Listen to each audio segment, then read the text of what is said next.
for the last part of the session, where we want all the organization who were the Insurance Institute of India and NIDM, who were there was some thought behind arranging this workshop. So the two representatives and heads of both the institution will be coming and sharing some thoughts about what has happened during the whole day, and also that what are their thoughts, what are the things which they will like to share with others, and also about the action plan which is discussed, how they are planning to take it forward.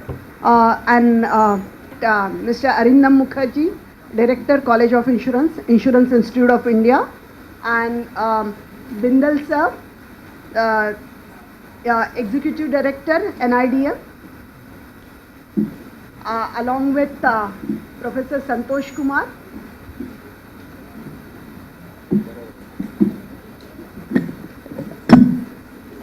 And we'll hand over mic to Bindal sir now.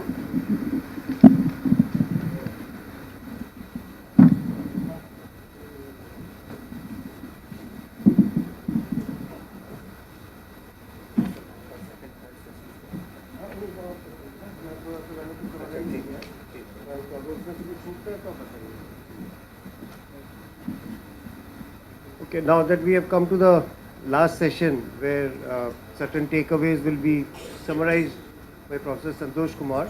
Before that, the need has been established. Time and again, everyone has stressed. No one in the audience or in the panelists has said that this is not required. Everyone feels this is a requirement. Problem is how to go about it. How to go about it is a big question, because this involves funding, this involves a large amount of funding, and it also directly affects the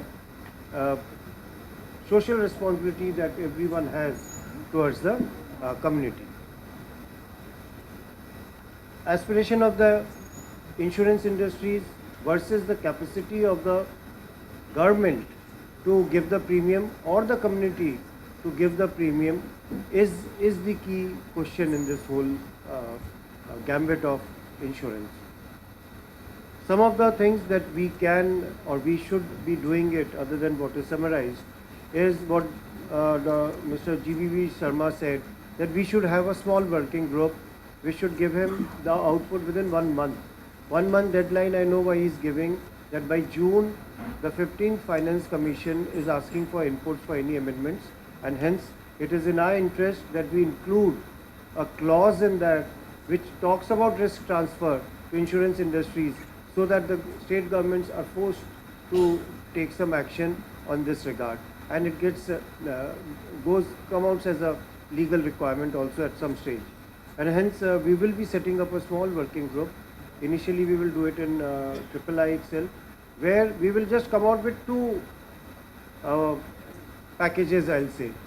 Package 1 most recommended, and second package 2 will be the next, if not the first, the second one, in which we come out with a package covering all the gambit and some scenario building with what would have happened had this package been implemented, what would have been the cost benefit analysis of that. So that is what we will do here. Then we will invite some experts who could not come today also because of previous commitments. Then we'll do it in Delhi. We will do it with NDMA also there, and then we will see how it goes forward from that. But aim is that any amendment to that 15th Finance Commission document should include a paragraph or a line or two on risk transfer mechanism, so that it is embedded in the government policies. NatCat modeling has been talked about by everyone. Data sets have been talked about by everyone. I had also mentioned at some point of time that the data sets that are prepared sometimes are prepared by excluding lot of parameters. We have to have some common parameters which have to be factored in. In addition, you can factor anything else, because everyone has their own style of functioning, and this is not a government organization that you can dictate that only these 10 factors, then actuarials will be out of the job. Actuarians will be out of the job if we do that. But still there should be a commonality. It should be also linked to how we are going to disperse the claims thereafter, how the state government is going to recommend disbursement of the claim after a disaster. And hence there is a need that both insurance industries and disaster risk management experts come together to give a framework of what data set, what parameters and sub-parameters, and to some extent some weightage, but that will depend on each insurance company by itself. But we should come out with some common, and some variables will be there which anyone can add on.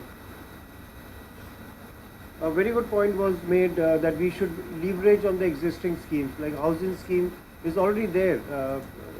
Deepak ji also said about the same. It's already there and the premium is so low that it is astonishing. So we can have certain measures that when a person is going for registration or paying property tax, 1 or 2% per square feet, same circle rate type of thing can be put for the insurance, which can become a one-time premium for next 20 years or so that some micro financing issues are taken care of. And tax incentive is a very good step that will bring in lot of people to invest in that to get the tax benefit, which has proven its value in the past, that once you give a tax incentive, large number of people come together to contribute to that. I am seeing Professor Santosh Kumar cutting out some points from his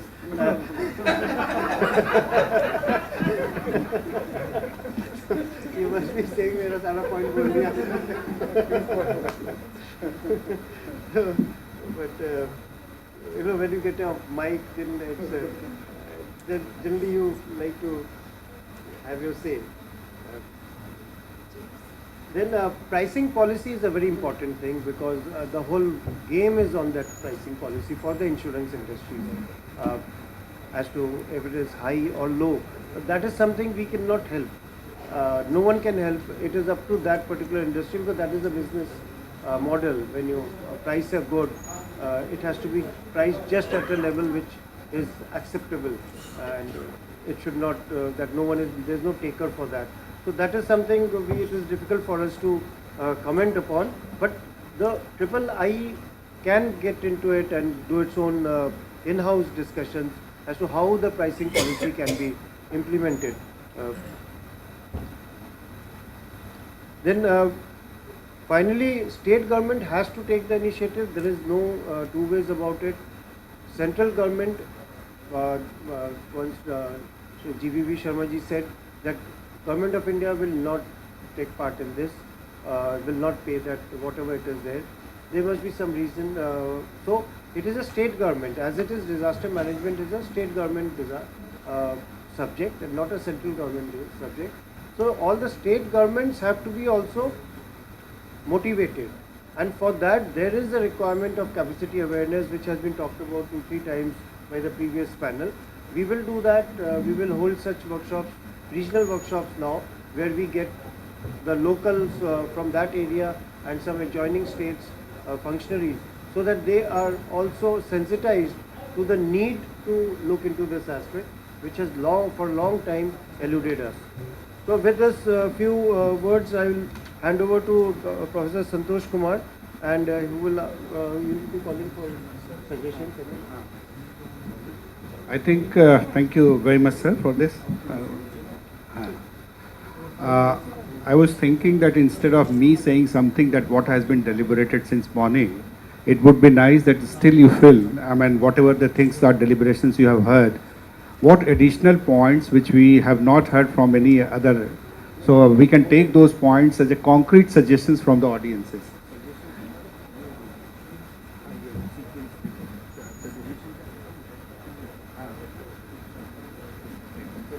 So, so that is important. Yes, please. You introduce yourself with name and organization and then suggestion.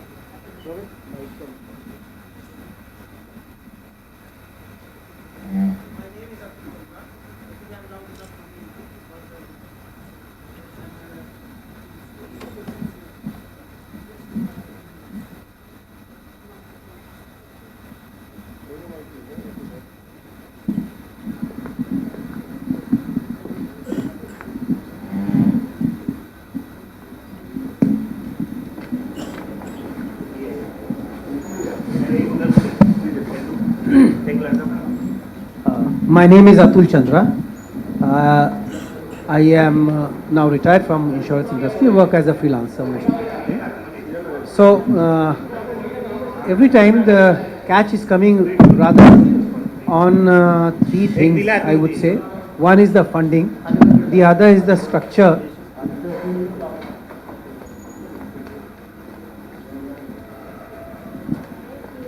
So the first is funding, second is structure, and the third is the product which can match these things. So there is a huge source of funding available which is by law currently not allowed, and that is the CSR fund or the funds collected by NGOs.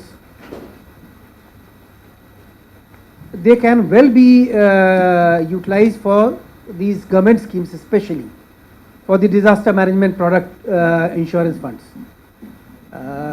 By law they are not allowed currently, but they can be. There is really no serious problem in allowing them. That's the first part. On the product side, of course, the parameter based and hybrid products would be the first kind of products which can handle the requirements. In funding, there is one more area which can be utilized, and that is the government authorities which collect taxes, and they can well be made sort of an agent and given some commission out of the premium that they collect, because otherwise very often it does not get registered and it is not taken up seriously by them as a activity. If some commission is given to the government authorities which collect these taxes, they will have some incentive.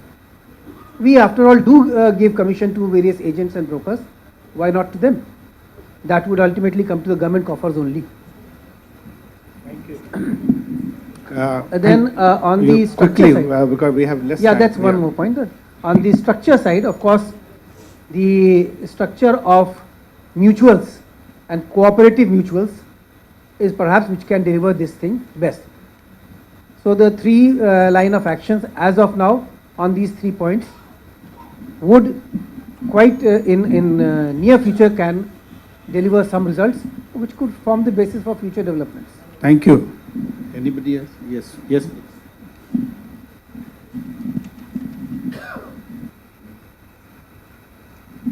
My suggestions are about which agency you should identify for giving you the basic data to create the instrument. I think there are a number of agencies which you must identify. So for example, if you are talking about landslides, the National Nodal Agency, Geological Survey of India should be identified. Maybe if you are talking about earthquakes, maybe Ministry of Earth Sciences should be identified, and so on and so forth. Because the authentic data set will only give you a better instrument. That is number one. If you are looking at different levels of or hierarchies of such instruments, say at macro scale, that is at state level, maybe at a city level, maybe at an individual level, I think these are the 3 points which you will have to take into consideration when you think in terms of transferring the risk. And for that, the same data set will not help you. You will have to increase the density of data set as well as the kind of data set that will ultimately get converted into the instrument. I think this is something which needs to be done. That is the second point. And I have one more point, that is who should be the ultimate target group. Unfortunately, we all talk about those people who are ready to pay or capable of paying, but maximum government expenditure goes in those risk managements where people are not capable of paying. And how do we really create an instrument for that sector, that is people who are really in trouble, they cannot manage the risk, or they cannot really have a means of accepting the risk. I think that is something which should be our ultimate aim. Thank you very much. A very important suggestion. Good evening. I'm Ayyappan from the New India Assurance Company Limited. I would like to share my experience after the cyclone Fani, wherein we were I recommend certain things, so experience would take longer time. I know, not that way. I read it in a short way. See, what happened when I was handling the claims after the cyclone Fani, we found two challenges as an insurer. One, the cost of labor was very high. When we checked in the market, they said nobody was available, so the insurer had to pay more amount. Second, the cost of rebuilding, because nothing was available there around, including the auto parts, wherein we had to spend more amount than what was being warranted. This is from the insurer's side. And there was no answer from the state government when we were asking for the solution, because they were also clueless. Not to comment about that, there is past. But for future, if some emergency supply can be made available, and it would be of a great use for the insurers, not only to mitigate the loss, but also protect their books. Thank you. Thank you very much for being brief and important suggestion. Anybody else? Sir, disaster management is a state subject. Agreed, sir. As far as some public sectors are concerned, I am from Department of Fertilizers. What should be disaster mitigation plan? Whether any insurance company will be able to help in preparing a mitigation plan? Thank you.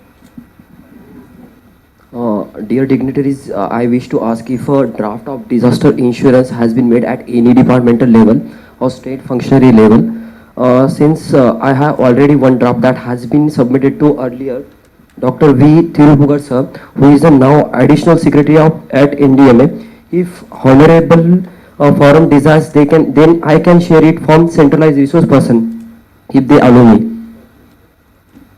Thank you. We will let you know. Yes, please. This side, anybody from this side can raise your hands if you are interested making suggestions, or fine then. Thank you. This is Karthik from Navi General Insurance, formerly called DHFL. We heard in the mornings, in the panelists, one of the panelists was saying about the incentivizing. They were sharing the experience about their experience in US, where they said that when they approached the provisional government, they were asking, what do we do with the money? And what he was trying to say was that mere money is not enough. If they can help in tying up with different agencies to build infrastructure, that also comes as an incentive for the government to even to think about, or to the state governments to think about tying up with for such schemes. So I think that incentivizing is also very important. I think we can also think about that area, not just insurance as a money, but also tying up with other institutions. Thank you very much. I think no more questions, so we will request to. Well, I think I'll talk from I'm from the General Insurance Council. The reinsurers have given us a comfort level that in case of natural disasters, they are ready to support based on the premium that has been collected by the direct insurers.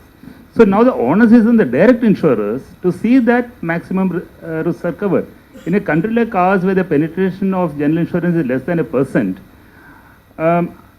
people spoke about compulsory insurance. There was a brilliant suggestion that all property has to be insured when the building plan is approved or when the tax is collected. These are the steps that are necessary to bring a larger pool of insurable risks under direct insurance. If there is no direct insurance, there is nothing that the reinsurers can do. So I was discussing with my colleagues who are sitting to my right, who are from direct insurance, that in motor vehicle, we have two components to the premium, that is the own damage premium and third party premium. Now the own damage premium, we used to pay own damage claims, and the third party premium used to pay third party claims. But in fire insurance, we have the fire premium and what we call a NatCat premium, natural calamities premium. Now, if that NatCat premium can be kept separately, it can become a pool, and that pool will be sufficiently good, because calamities don't happen every year, calamities don't happen in the entire country every year, which can grow into a large pool, which will help in mitigating, in paying claims of NatCat without much of central subsidy or anything, state subsidy or anything like that. Thank you. Thank you very much. I think we have taken certain suggestions in this particular session.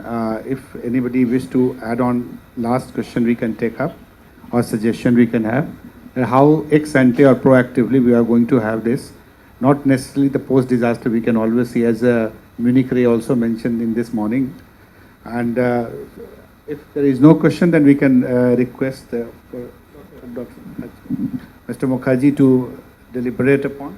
And then no, I think there's been a lot of deliberation that happened today, but I just like to give my take for whatever it's worth. One is that it's very difficult to understand what insurance is all about. The very fact that penetration levels are so low is a pointer to the fact that people don't appreciate insurance and the merits of insurance. There is a high opportunity cost of the money that is set aside for rebuilding and for the post-disaster, post-exposed expenditure that is planned, say 1 lakh crores, which is a very high amount for a country like India where we have fiscal deficits. So a fraction of this amount can be set aside for insurance. That is something let us agree upon. Secondly, there has to be a compulsion to that insurance, because the extent of understanding of about insurance is so poor even amongst the educated that when agricultural insurance, there was a good year, the media went all about insurance companies making a lot of money on account of favorable insurance, agricultural insurance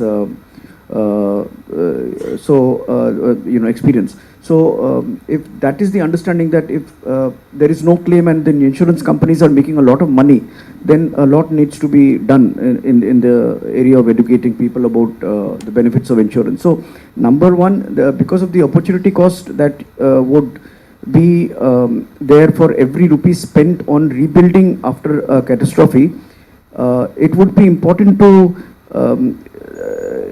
get the NDMA and the state governments together, and the insurance companies and the state disaster management agencies together with the insurance companies, and decide what because there is an amount of bespoke cover that has to be provided for this kind of risk.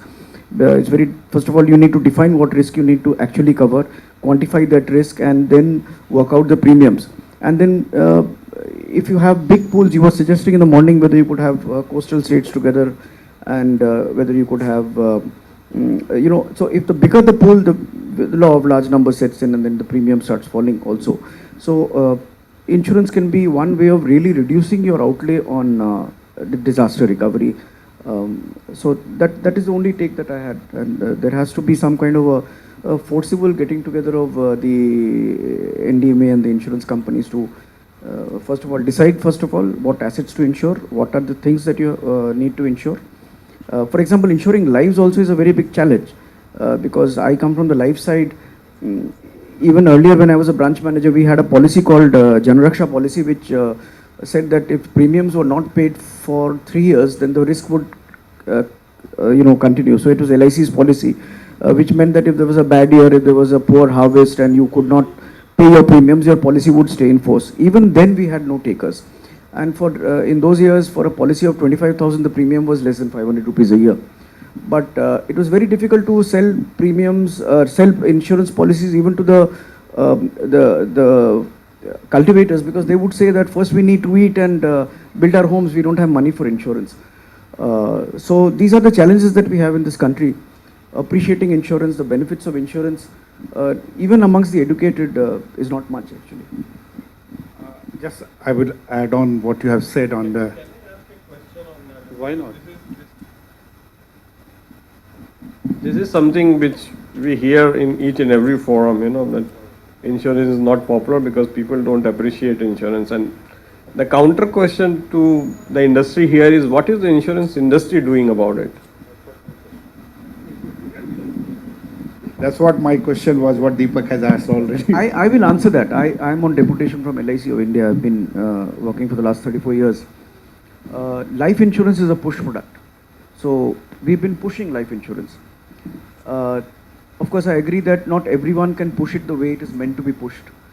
For example, not much of term cover is sold. I believe that term cover is the basic minimum life insurance that is required.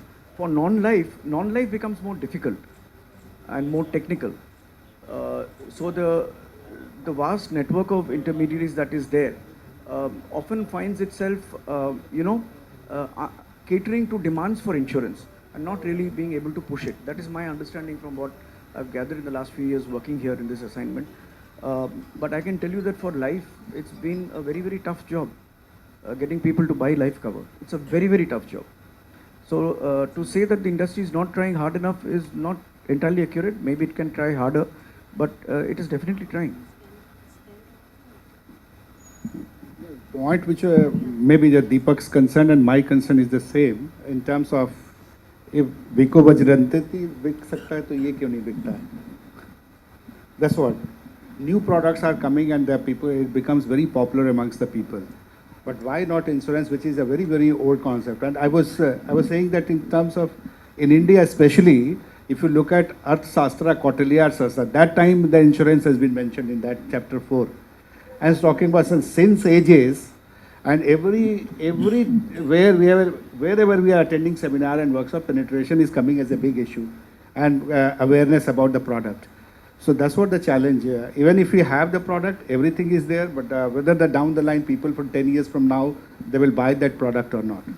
I will just say that we all know this is our head, and still to wear helmet, we have to be forced, we have to be fined. Without that, people are not ready to wear helmet.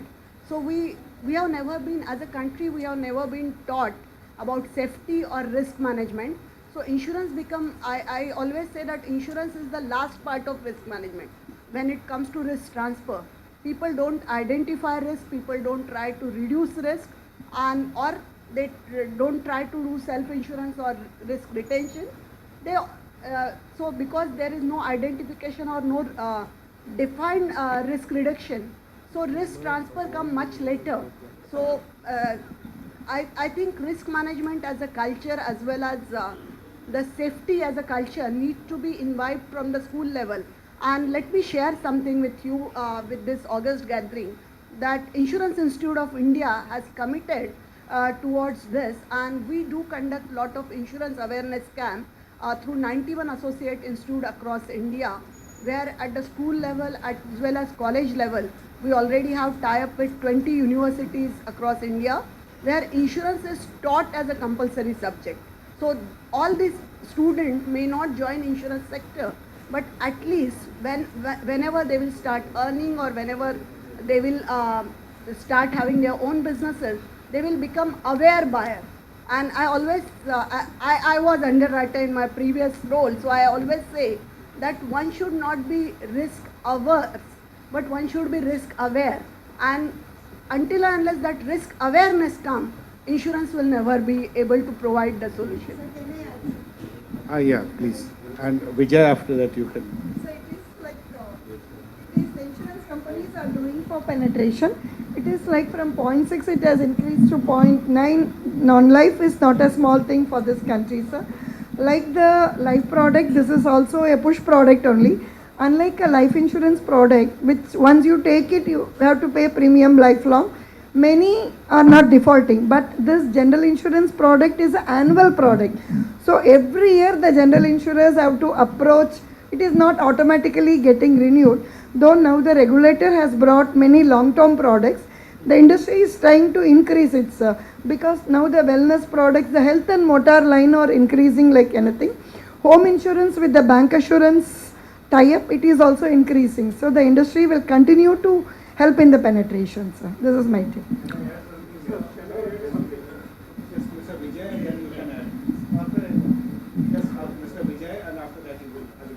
So I think what we see here, again, I don't think it's something unique to India, to be honest. Yeah, this whole concept of insurance purchase, even in the developed countries, this is a challenge. I'll give you two contrasting examples.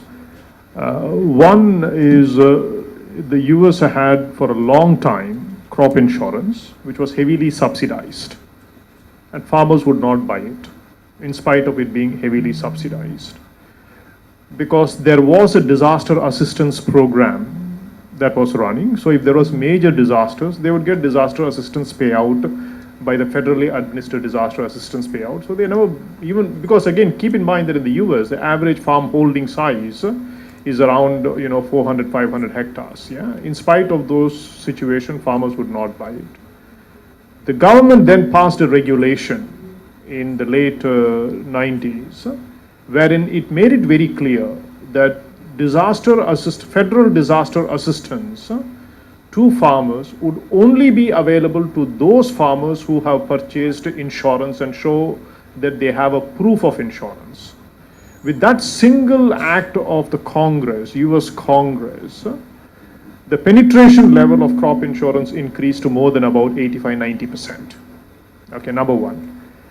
What you see again, when people make this comparison with respect to what you see in the developed countries to what you see in countries like ours, I come from the US, I'm based in the US. If you don't have insurance, it is a deterrent. It is a pure deterrent. The government does not come in. If you have a health scare, you have no choice. If you don't have insurance, you don't get treated. Unless and until you have an emergency and get into an emergency ward, you don't have any treatment, no access to treatment. Okay. Similarly, if your property is basically damaged or destroyed, if you did not have an insurance, God bless you, you take care of yourself.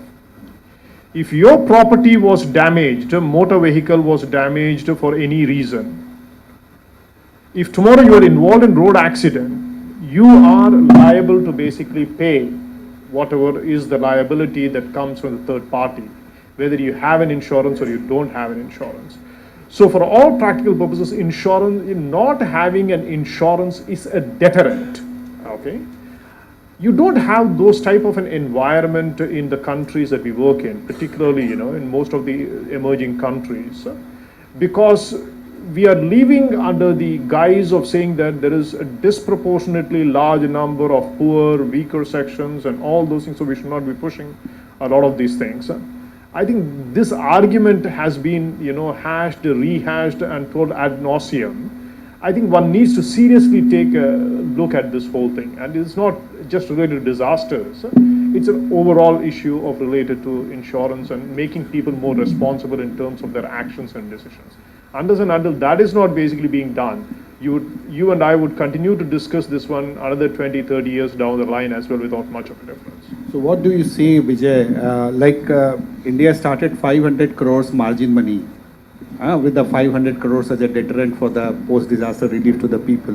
Now it has gone up to almost 1 lakh crore per year. So successive finance commission. So this is a contradictory thing, which is one side we are protecting and the other side we are thinking of insurance. See, I think we have to be very careful because sometimes, this is where it becomes very sensitive. Yeah. And particularly the institution where we come in, we need to be very careful what we are saying as well. Because not to forget that there is a significantly large proportion of population who are poor and vulnerable, okay, who need or looking for government assistance, particularly, the vulnerable community, the fishermen, the low-income segments, the old age, disabled, and they need to be supported. There is a need for support. So how do you do that one? Okay, and some of the states that we have been working and looking at, you have almost about 85-90% of the population of the state is basically getting social pensions. Do you mean to say that 80 to 90% of the population of that particular state is poor? No, but they are all getting social pensions or some form of pensions. So I think there is something very seriously wrong. One needs to look into it. You wanted to say something? Yeah, just listen to it. Sir, I am Siddharth Mukherjee. Sir, I am Siddharth Mukherjee. I am Deputy General Manager of Oriental Insurance. I am working in GM office in Mumbai. I have been working in 2 of the countries in the world. One is Singapore and one is Kuwait. And both these countries are not poor countries. From my experience, I can tell you, even insurance penetration in these countries also is very poor. It is not because India is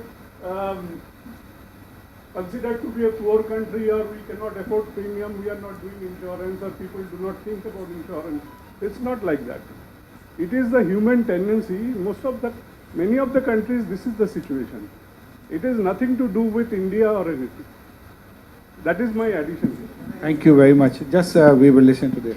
No, I think both Vijay and you gentlemen said the same thing. So first of all, we don't have to be overly critical of ourselves as a sector, and it's a global issue, because ours is one product, which we sell something, and both the buyer and the seller pray that it doesn't happen, right? The situation doesn't happen. So we are actually in a very unfortunate product process where neither of us want a situation to happen, and hence, as a result of which the penetration continues to be a challenge. Having said that, I still believe that in the last 10-12 years, what as a country we have achieved, I think penetration as a percentage of GDP may not be the right parameter for a country of our size. I think what is important is to see surrogates. Today, if you go to any hospital, almost 40-45% of the billing is now done out of insurance money and not out of own money. And here we are talking about a country which has 70% self-employed population, right? You go to the vehicle workshops, you go to any even on the life insurance side. So penetration has moved up. Unfortunately, we look at it as a GDP percentage, and hence it looks to be on the smaller side. Having said that, I think the real thing that we need to be proactive is to get now onto the drawing board and start working on it, and get these outcomes out as soon as possible, so that then people can see the benefit of it.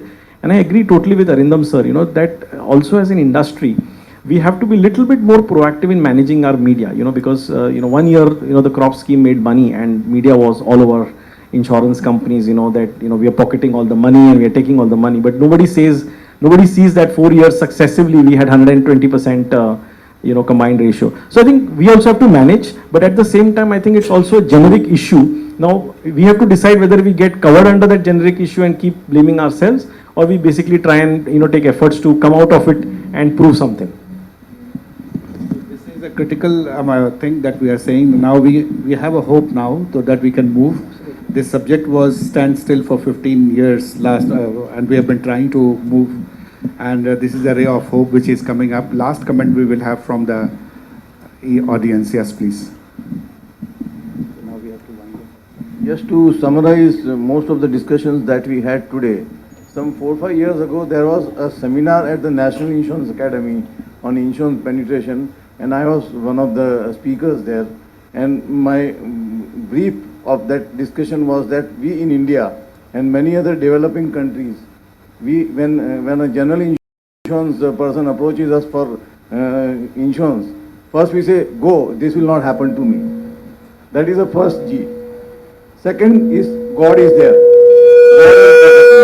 That is the second G. And the third G is, government is there. Government will support me if there is some disaster like this. So these are the 3 Gs of Indian market, and the 4th G is general insurance. So now we have in telecom we have moved to 4G. So in disaster management also we need to move to 4G. Yes, in India we have said that in the morning also, after 2005 we have moved a lot. We are not depending as an act of God. We are not saying a natural disaster is an act of God. It is us who is actually creating, and it's a human induced. So that has been confirmed, and that's all we try to develop institutional system, and that is a system is coming in place, and that's why we are sitting here to look for some financial resilience solution as well. So G's almost, we are saying that go, G is gone, all 4 G's. But certainly we have hope. Couple of points which I would like to just mention, and then we request our colleague to mention. One thing which what Deepak also said in the morning, when Gujarat earthquake happened and we went for the 10 years of this, that time no companies, actually no company from insurance company we saw enthusiasm to come and take care of those risks. When the government of Gujarat was taking, madam had to come, she hasn't come, so I'm just giving you a glimpse on that. So what happened? 50% of the risk covered by the government, and the rest of the 50% of the risk covered by 5-6 institutions, insurance companies which shared the risk. So what I'm saying is that model can also be tried out now, even not necessarily that each and every one company or 2 companies can take the whole risk of the country. We can have a pool of people also. We are saying insurance risk pooling. We are saying also that resources pooling from this side, that 5-10 companies, 15 companies can come together and start thinking of those. So quick action plan which we are building on that what is there already existing, where we are evolving, 15 years ago, things were not the same but what is today. India has also grown up in 15 years. Capacity has grown, income has grown, challenges and aspirations of Indian have also grown. So those things can also be taken into account when we are planning for insurance as a kind of option for the future. So this is the time when we can think that how we are going to save those people who are actually too poverty ridden, and how we are going to. I would suggest that in terms of one proposal came in just before this action plan session, that working group could be developed at the III level and we can formulate that things. Another proposal which I would give, another working group could be, not I'm saying working group, a consortium of knowledge management for the insurance and disasters could be developed, because we have National Institute of Disaster Management. Our job is not to go for action, but our job is to provide policy support to the government. So here the insurer and NIDM with the III, we can work together at NIDM also, where we can facilitate the knowledge to the state. The state government, when they are candidly taking this point, that we are not aware. So this is, we give a big applaud to them that even if they are candidly accepting this, that we are not aware. So how we can build on those transfer of knowledge to that last mile. So then only, when we are saying that penetration, one hand we are talking about, another hand we are talking about topmost senior officers, they are saying that we are not aware. So then we have to introspect also ourselves that how much our efforts have gone for actually informing and educating people who are into the helm of affairs. That is the challenge where we can take up, that informing people constantly and constantly be in touch with those. And disaster is not going to stop the way we are developing ourselves. So ex ante, the other side of the government is taking ex ante action for reducing risk with the commitment of Sendai framework. So one time then when the risk would be reduced, the premium value will also come down. So accordingly, we can think of some positive solution would come. So that is one recommendation, and it is up to the House to take up further from my side and at this moment. And I would request Dr. Archana to comment upon what she has to take, and then we will move on the suggestions. We have got the recommendations of each session, which I am not reading it out. We have all, but many of the things have been deliberated. So it would be repetition. So that what our team would do, they will circulate to all. We have all the emails with them. We will circulate this, and anybody who will feel like commenting, do it in 2 days time, because if you postpone it for 3 days, 4 days time, maximum you could give it to up to weekend. After that you have many other compulsions, many other engagements and other things. So this will never come into a priority. So I would suggest today or tomorrow you will find on your desktop this is this, and if you add on something which you have as an kind of a point of this to be taken up, that would be very nice. I would request Dr. Archana to. Thank you, Professor Santosh Kumar. So I am going to just summarize what has happened during the day. So we started with the inauguration session where we got introduced to the role of III, the disaster, because so many times what is disaster is also not known to people that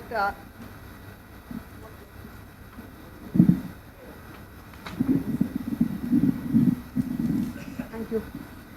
So many times people don't know what is disaster, and or even if pandemic can be considered, because during tea break somebody was asking me from media that let's say that in China what is happening, the pandemic, if tomorrow because of that there is a business interruption, will insurance industry will be paying it or not?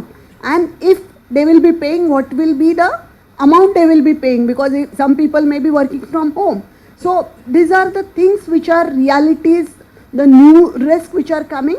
So it was very important to have the context of this workshop, then identifying various stakeholders, be it state government, central government, or even the other private companies, reinsurance companies, because from reinsurance company we get to learn from their global experiences.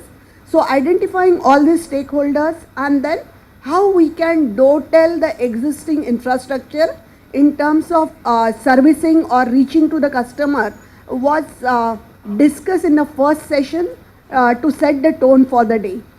In the second session on disaster risk finance and insurance, the option of risk transfer, because so many times when we talk about risk transfer, I always feel that with due respect to government machinery, that there is a charity hazard, that people feel that I am going to get served by the government in case of disaster.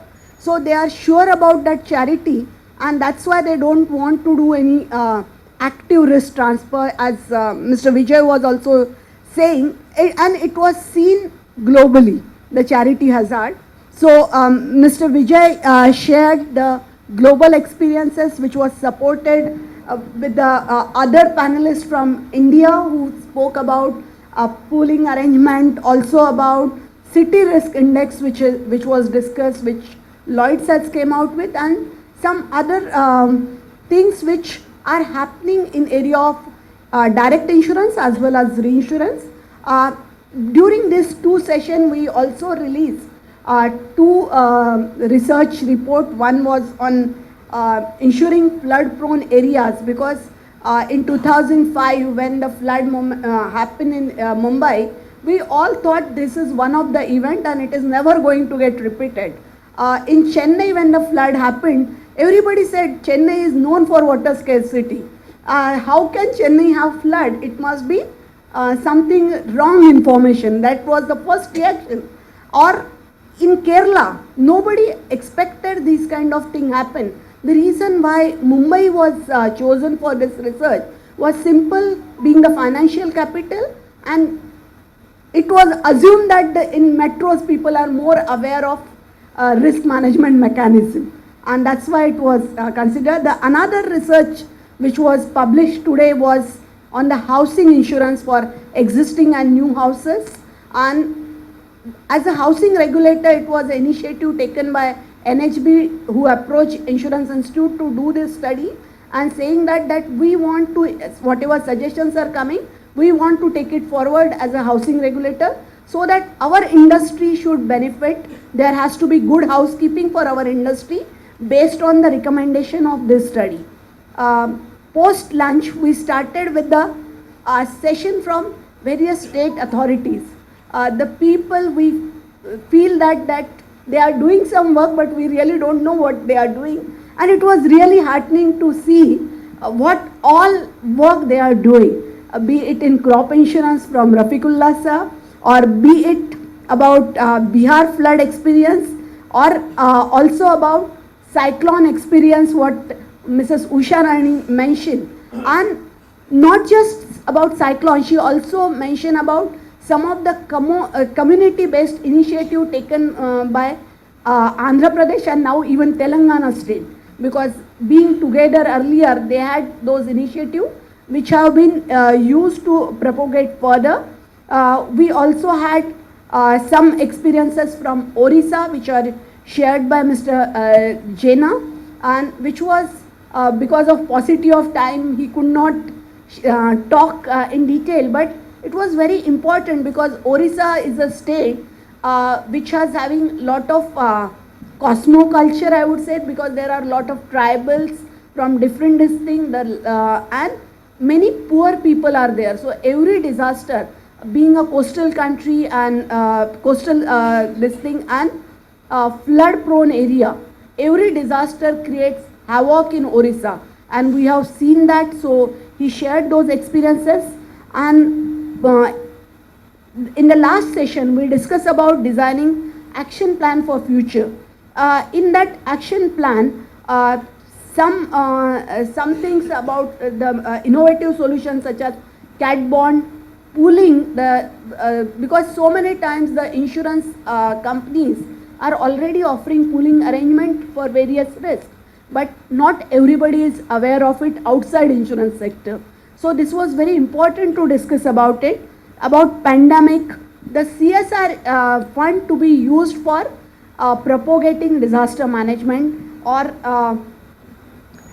challenges in data correction, because as correctly said that it is garbage in, garbage out, and sometime when you have data, it become very easy for any government or even insurance company to come out with various products. I will just like to add one simple example, that just now budget has happened. If you have seen in budget, there is no, there will be railway budget also. There is no earmark fund for giving to victims, accident victims. In such a scenario, where the money comes from whenever anything happens? It's the infrastructure funds which have been there, which get diverted towards servicing all these problems. And in such a scenario, schemes like IRCTC, the e-ticket insurance, become a very big risk transfer mechanism, and we need to think about many more such solutions which can be used to have the future roadmap in this disaster management sector. So, thank you.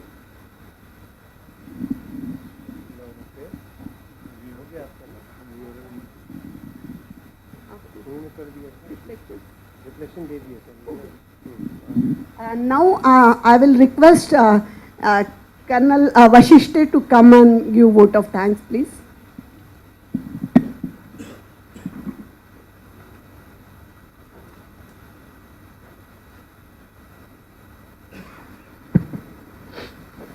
Good evening to everyone. I am here to propose the formal vote of thanks for this event. On behalf of Major General Manoj Kumar Bindal, the Executive Director of National Institute of Disaster Management, I formally convey my thanks to all the eminent speakers, which Shri GVV Sharma, NDMA, Shri PK Jaina, Odisha State DMA, Shri PN Rai, Bihar State DMA, Shrimati Usha Rani, Principal Secretary, Andhra Pradesh, Shri Ramchandra Du, for setting the context for this historical conference on disaster risk financing, insurance and risk transfer. I would also place on record our gratitude to the Insurance Institute of India, with special mention to Shri Deepak Godbole, the Secretary General, Professor George Thomas and Professor Archana Vaiz, who have set the concept and the stage with Professor Santosh Kumar of NIDM to come out with a concrete way ahead in formulating policy and guidelines in consultations with the industry. Today, the who's who in the insurance have joined us to brainstorm the way ahead in the insurance for disaster management. With a special mention to Mr. Devesh Srivastav, Mr. J. Augustine, Mr. Vijay Kalavakonda, World Bank, Mr. Satish Raju, CEO Swiss Re, Ms. Shefali Shevani, CFO Lloyds.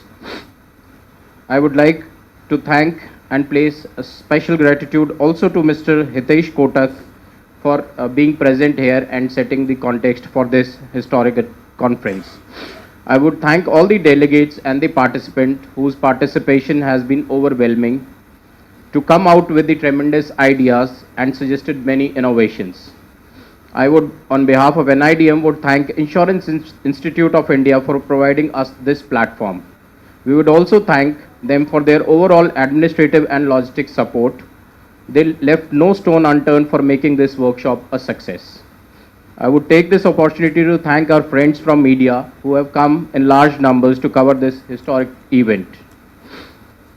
At last, I would place on record the thank to the logistic team for their untiring behind the stage support under Shri Vikram Gujar, our DC training, with support from Shri SS Bits, our accounts officer, Shri Rajiv Kumar, Shri Santosh Tiwari, Shri Pankaj Kumar, Mrs. Geeta, Gaurav Shobit, Balaji, and the YPs Anuradha, Jacqueline, Mona, Aradhna, Monica, and Tanmay for setting this concept note. This workshop has surely put our thoughts to rest. From here in Mumbai, we have received the context on insurance in disaster management to take it to the next level, that is the execution stage. I again, on behalf of our Executive Director, thank Insurance Institute of India for all the arrangements to make this workshop an extremely successful workshop. I would request everyone to accept the vote of thanks with a big round of applause.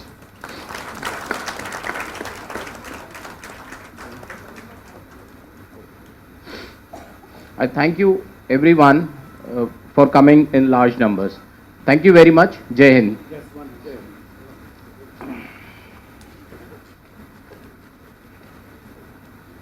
very unusual. You will find that after the formal vote of thanks, I am also proposing. I am just giving additional to him on behalf of the Executive Director, NIDM, because he has not been thanked.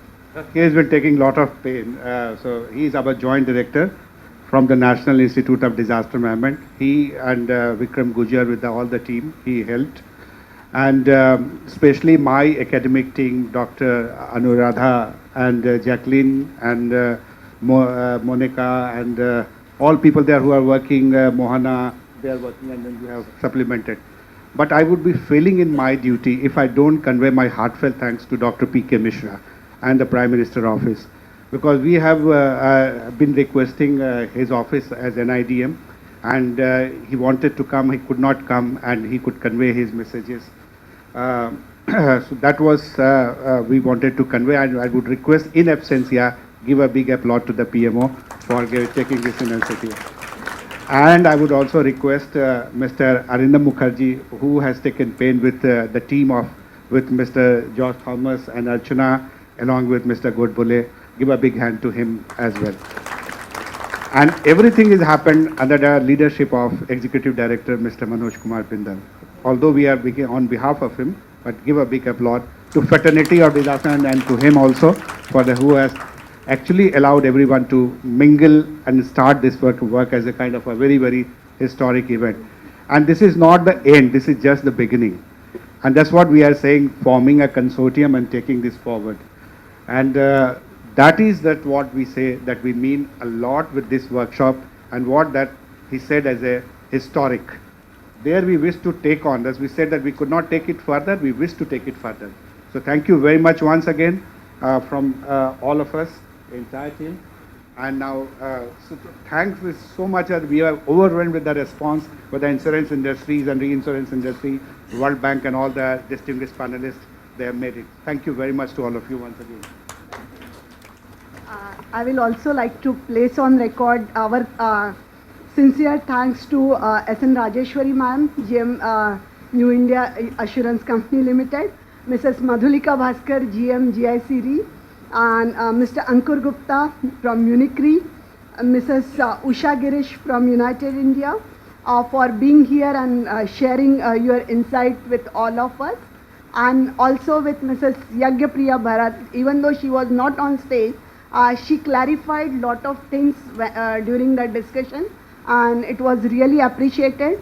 I will also take this opportunity to thank my entire team who were working behind the curtain, running around, and last night almost all of them were here till 1 o'clock to make this event successful. Some of them decided to stay back because they travel more than 2 hours. So this event wouldn't have been successful, because sometimes it's the faces behind the curtain who have made it more successful than the faces you are seeing. So I must thank all of them, that without them it wouldn't have been successful. And Your canteen. yes, canteen fellow, because food is very important. In Marathi we say that any army or any team work on tummy or stomach. So if there is no good food, without that it can't be, any event cannot be successful. So our canteen team, and of course all of you who patiently kept on hearing all the deliberation, thank you. And there is a high tea outside, so kindly enjoy the high tea before leaving for the day. Thank you again.